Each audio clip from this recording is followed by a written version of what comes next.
40% vote షేర్తో ఈరోజు ప్రతిపక్షంలో ఉన్నాం. ఇంత జరిగిన పిమ్మట కూడా ఈ రోజుకి కూడా మనం చేసిన మంచి ఎక్కడికి పోలేదు.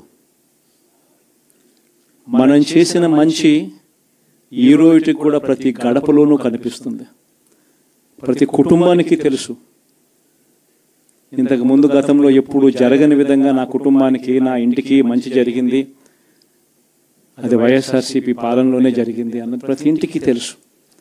ఆ చేసిన ఆ మంచి ఎక్కడికి పోలేదు. ఆ మంచి ఎప్పటికీ మనకు శ్రీరామ రక్షగానే బ్రతికే ఉంటుంది. మనం చేసిన ఆ మంచి బ్రతికే ఉంది. విశ్వసనీయతకు అర్థం చెబుతూ జగన్ ఏదైనా చెప్పాడు అని అంటే మాట తప్పడు, మాట మీద నిలబడతాడు, మాట తప్పని పాలనే తాను ఇచ్చాడు అన్న విశ్వసనీయతకు అర్థం చెబుతూ మనం అందించిన పాలన కూడా ప్రజలు మర్చిపోరు. ఈరోజు కూడా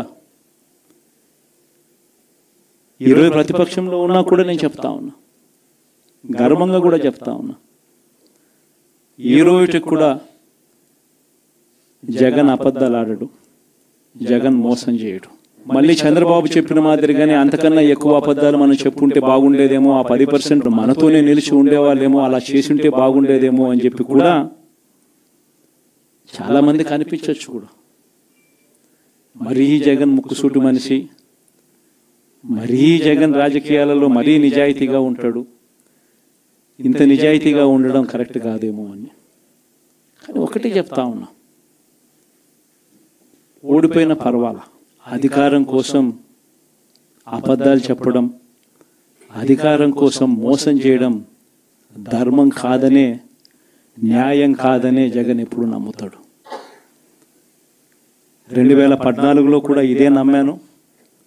సాధ్యం కానిది సాధ్యం కాదు అని నేను చెప్పాను. చంద్రబాబు నాయుడు ఏమో వ్యవసాయ రుణాలు మాఫీ దగ్గర నుంచి అన్నీ కూడా చేస్తానని చెప్పి, ఆ తర్వాత మళ్ళీ 2019 వచ్చేసరికి చేయక ప్రజలు రెట్టించిన ఉత్సాహంతో మళ్ళీ మనల్ని తీసుకొచ్చారు. మళ్ళీ ఈరోజు కూడా అదే జరుగుతుంది. 2029 వచ్చే నాటికి వచ్చేసరికి చంద్రబాబు నాయుడు చెయ్యని హామీలను, మోసం చేసిన పరిస్థితులను ప్రజలు ఏ స్థాయిలో గుర్తుపెట్టుకొని మళ్ళీ మనల్ని ఆశీర్వదిస్తారు అని అంటే, చంద్రబాబు నాయుడుకు సింగిల్ డిజిట్లలోనే నెంబర్స్ వచ్చే పరిస్థితి కూడా ఆ రోజు కూడా దూరంగా లేదు. ఇది వాస్తవం.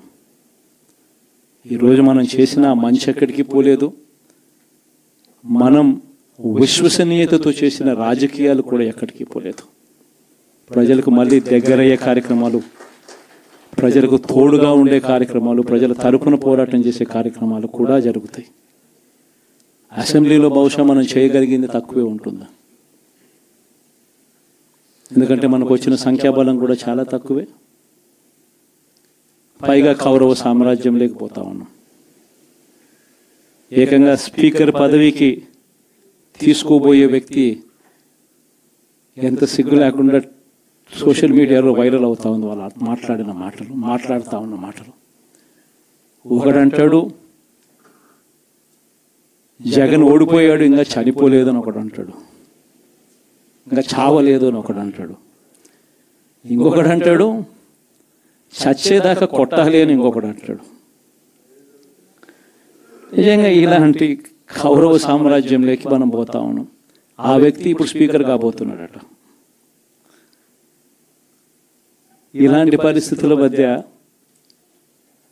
ఆ కౌరవ సామ్రాజ్యంలో